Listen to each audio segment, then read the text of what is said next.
Good evening, students. And today we are discussing about the one more topic, microeconomics. So videos అయితే చాలా వరకు gap వచ్చాయి. So I have some problem. So ఈ రోజు నుంచి మాత్రం మనం పర్ఫెక్ట్గా డిగ్రీ సెకండ్ సెమిస్టర్లో మనకి మైక్రో ఎకనామిక్స్ అనేటువంటి సిలబస్, మైక్రో ఎకనామిక్స్ అనేటువంటిది మనకు డిగ్రీలో సెకండ్ సెమిస్టర్లో ఇప్పుడు ఉంది కదా. సో రెగ్యులర్గా మైక్రో ఎకనామిక్స్ అనేటువంటి దాని మీదనే మనం మైక్రో ఎకనామిక్స్లో ఉన్నటువంటి టాపిక్స్ మీదనే మనం ప్రతిరోజు కూడా డిస్కస్ చేసుకుందాం. సో మనకి ఇంకా కొన్ని టాపిక్స్ ఉన్నాయి. ఫస్ట్ యూనిట్లో ఇంట్రడక్షన్ టు ఎకనామిక్స్లో మనకు ఇది వచ్చేసి థర్డ్ టాపిక్ లాగా ఉంది. సో దీనికంటే ముందు మనకు scope and importance of micro economics అనేది అది కూడా చెప్తాను నేను. సో మెయిన్ మైక్రో ఎకనామిక్స్కి మ్యాక్రో ఎకనామిక్స్కి డిఫరెంట్ ఏమిటి అనేది మనకు తెలియాలి. ఎందుకంటే మనకి ఇప్పుడు సెకండ్ సెమిస్టర్లో ఎకనామిక్స్ అనేటువంటి దాన్ని అనేది డివైడ్ అయ్యి మైక్రో ఎకనామిక్స్ అనే పేపర్ ఉంది. సో మైక్రో ఎకనామిక్స్ ఏంది, మ్యాక్రో ఎకనామిక్స్ అట్లా డిఫరెన్స్ మీకు ఫస్ట్ ఈ యొక్క డిఫరెన్స్ అనేటువంటిది ఎప్పుడైతే తెలుస్తుందో మనకు అప్పుడు ఈజీగా అర్థమవుతుంది.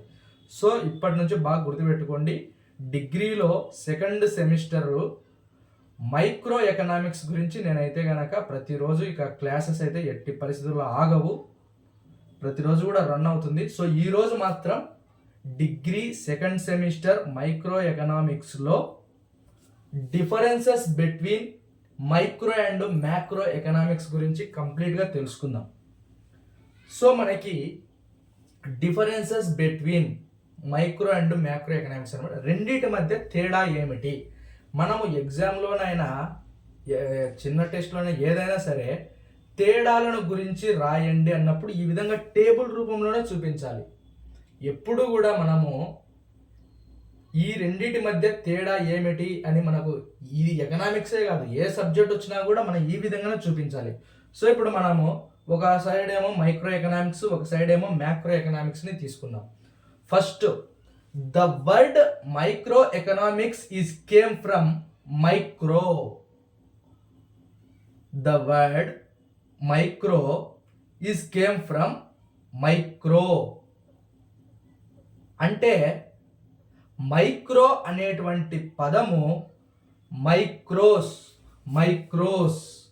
అనేటువంటి గ్రీకు పదం నుండి ఉద్భవించింది. అర్థమవుతుందా? మైక్రో అనేటువంటి పదము మైక్రోస్ అనేటువంటి గ్రీకు పదం నుండి ఉద్భవించింది. మైక్రోస్ అనగా స్మాల్, చిన్నది అని అర్థము. అర్థమైందా? Next, the word macro is came from macros అనగా లార్జ్ అంటే పెద్దది.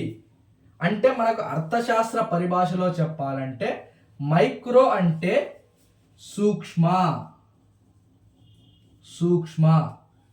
ఇక్కడ మ్యాక్రో అంటే స్థూల. సూక్ష్మ స్థూల అర్థశాస్త్రాల మధ్య గల తేడాలు ఏమిటి లేదా విశ్లేషించండి అని ఈ విధంగా క్వశ్చన్ రావచ్చు. ఇంగ్లీష్లో అయితే differences between micro and macro economics అని మనకు explanation of differences between micro and macro economics అనేటువంటిది క్వశ్చన్ రావచ్చు. తెలుగులో అయితే సూక్ష్మ స్థూల అర్థశాస్త్రాల మధ్య గల తేడాలను రాయండి అని క్వశ్చన్ రావచ్చు. ఓకేనా? ఇక్కడ మ్యాక్రోస్ అనేటువంటి పదం కూడా గ్రీకు భాషకు సంబంధించినదే. సో మ్యాక్రోస్ అనేటువంటి పదానికి లార్జ్ అని అర్థము, అంటే స్థూల. ఓకేనా? ఇక్కడ వరకు అయిపోయింది. తర్వాత, it studies only the individual aspects of the economy. మనకి ఇక్కడ బాగా గుర్తుపెట్టుకోవాల్సింది ఇండివిజువల్ అంటే ఏమిటి?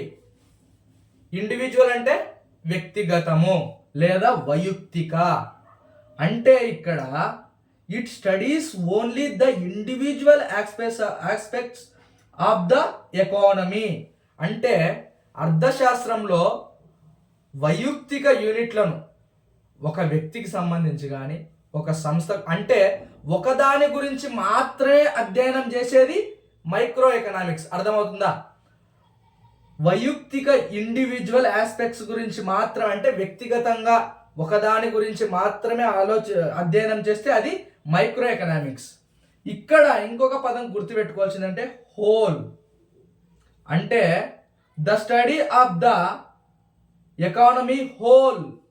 అంటే ఇది ఆర్థిక వ్యవస్థను మొత్తాన్ని గురించి అధ్యయనం చేస్తుంది.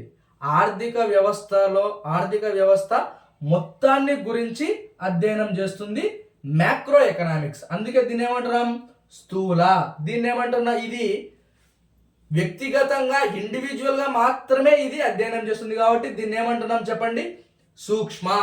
మనకి పేరులోనే ఉంది, మనం పెద్దగా కన్ఫ్యూజ్ కావాల్సిన పనే లేదు, మనకి పేరులోనే తెలిసిపోతుంది. అర్థమవుతుందా?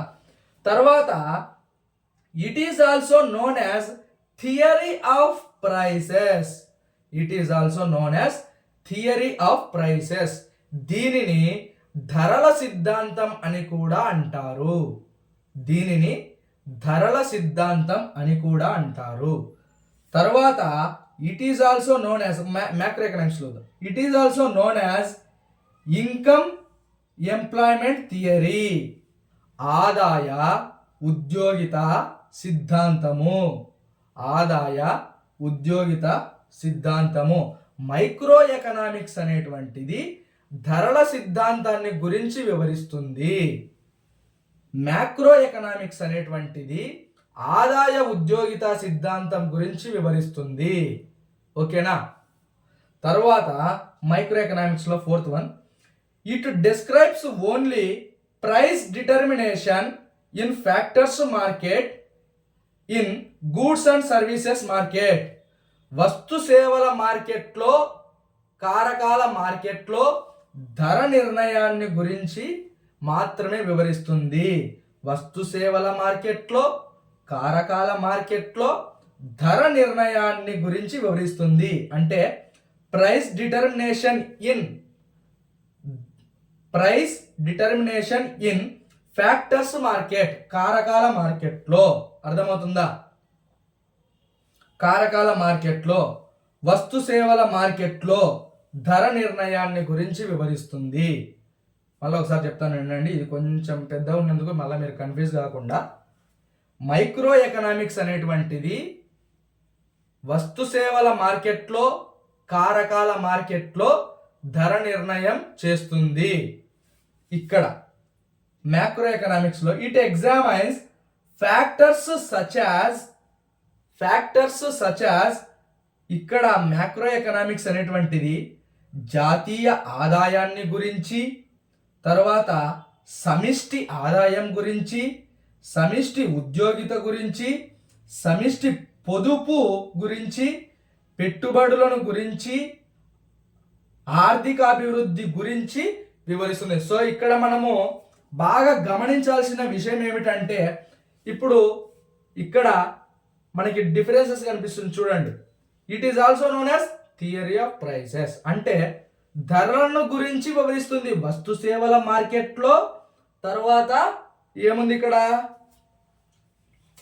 వస్తు సేవల మార్కెట్లో, కారకాల మార్కెట్లో ధర నిర్ణయం చేస్తుంది. అంటే ఈ రెండింటి గురించి ఆలోచిస్తుంది. ఇక్కడ ఏం ఆలోచిస్తుంది? జాతీయ ఆదాయాన్ని గురించి అధ్యయనం చేస్తుంది. తర్వాత సమిష్టి ఆదాయం, సమిష్టి ఉద్యోగిత, సమిష్టి పొదుపు, పెట్టుబడులు, ఆర్థిక అభివృద్ధిని గురించి అధ్యయనం చేస్తుంది. సో అందుకే మనం ఏం చెప్పాము ఇక్కడ? చెప్పండి, ఏం చెప్పాము? It is also known as which one? Micro economics only studies the individual aspects, households, firms, but macro economic study of the whole economy, ఆర్థిక వ్యవస్థ మొత్తాన్ని గురించి అధ్యయనం చేస్తుంది. ఓకేనా? అండ్ నెక్స్ట్ వచ్చేసి it depends on demand and supply. Demand and supply బాగా గుర్తుపెట్టుకోండి. మైక్రో ఎకనామిక్స్ అనేటువంటిది డిమాండ్ సప్లైల మీద ఆధారపడి ఉంటుంది. తర్వాత ఇక్కడ మ్యాక్రో ఎకనామిక్స్ అనేటువంటిది సమిష్టి డిమాండ్, సమిష్టి సప్లైల మీద ఆధారపడి ఉంటుంది. అర్థమైంది కదా. నెక్స్ట్ వచ్చేసి ఈ యొక్క మైక్రో ఎకనామిక్స్ అనేటువంటి దాన్ని ఆల్ఫ్రెడ్ మార్షల్ అనేటువంటి ఆర్థికవేత్త గారు అభివృద్ధి చేయడం జరుగుతుంది. తర్వాత మ్యాక్రో ఎకనామిక్స్ అనేటువంటి దాన్ని జేఎం కీన్స్ అనేటువంటి ఆర్థికవేత్త గారు అభివృద్ధి చేయడం జరుగుతుంది. ఇక్కడ జేఎం అంటే గుర్తుపెట్టుకోండి, జాన్ మేవాట్, అతని యొక్క పూర్తి పేరు జాన్ మేవాట్ అనేటువంటి ఆర్థికవేత్త అభివృద్ధి చేయడం జరుగుతుంది. It was developed by Alfred Marshall. It was in micro economics. Macro economics లో it was developed by J M Keynes. ఓకేనా. సో ఈ విధంగా మనకి ఇంకొకటి ఏమంటే కనుక, సార్ మనకు ఎకనామిక్స్ అనేటువంటిది ఒకటే కదా, ఎందుకు ఈ విధంగా డివైడ్ చేయడం జరిగిందంటే కనుక, రెగ్నార్ ఫ్రిష్ అనేటువంటి ఎకనామిస్ట్ ఎకనామిక్స్ ని మైక్రో మ్యాక్రోగా విభజించడం జరిగింది. సో అందువలన ఈ విధంగా మనం చెప్పడం జరుగుతుంది. మీకు ఒక చిన్న డౌట్, ఎందుకు చేశారంటే, ఎవరు చేశారంటే కనుక రెగ్నార్ ఫ్రిష్ అనేటువంటి ఆర్థికవేత్త ఎకనామిక్స్ ని మైక్రో ఎకనామిక్స్ గాను మ్యాక్రో ఎకనామిక్స్ గాను వివరించడం జరిగింది. తెలుగులో ఎత్తున్నాడు. రెగ్నార్ ఫ్రిష్ అనేటువంటి ఆర్థికవేత్త అర్థశాస్త్రాన్ని సూక్ష్మ అర్థశాస్త్రంగా, స్థూల అర్థశాస్త్రంగా విభజించడం జరిగింది. తర్వాత సూక్ష్మ అర్థశాస్త్రాన్ని ఆల్ఫ్రెడ్ మార్షల్ అనేటువంటి ఆర్థికవేత్త అభివృద్ధి చేయడం జరిగింది. స్థూల అర్థశాస్త్రాన్ని జాన్ మేవాట్ అనేటువంటి ఆర్థికవేత్త అభివృద్ధి చేయడం జరిగింది. సో ఇందులో ఏమైనా డౌట్స్ ఉంటే మీరు నాకు కామెంట్ సెక్షన్లో పెడితే కనుక నేను చేయగలుగుతాను. ఓకేనా. కామెంట్ సెక్షన్లో పెడితే నేను మళ్ళీ ఇంకొక వీడియోనైనా సరే నేను తయారు చేయడానికి ఐఎమ్ రెడీ. ఓకేనా. సో ఈ యొక్క వీడియో మీకు నచ్చినట్లయితే కనుక ఖచ్చితంగా మీ ఫ్రెండ్స్కి షేర్ చేయండి. ఎందుకంటే కనుక మనకి సెమిస్టర్ ఇప్పుడే స్టార్ట్ అయింది కాబట్టి నో ప్రాబ్లం. సెమిస్టర్లో మైక్రో ఎకనామిక్స్లో ఉన్నటువంటి టాపిక్స్ అన్ని నేనైతే ఖచ్చితంగా కవర్ చేస్తాను. దానిలో ఎటువంటి డౌట్ అయితే మీకు వద్దు.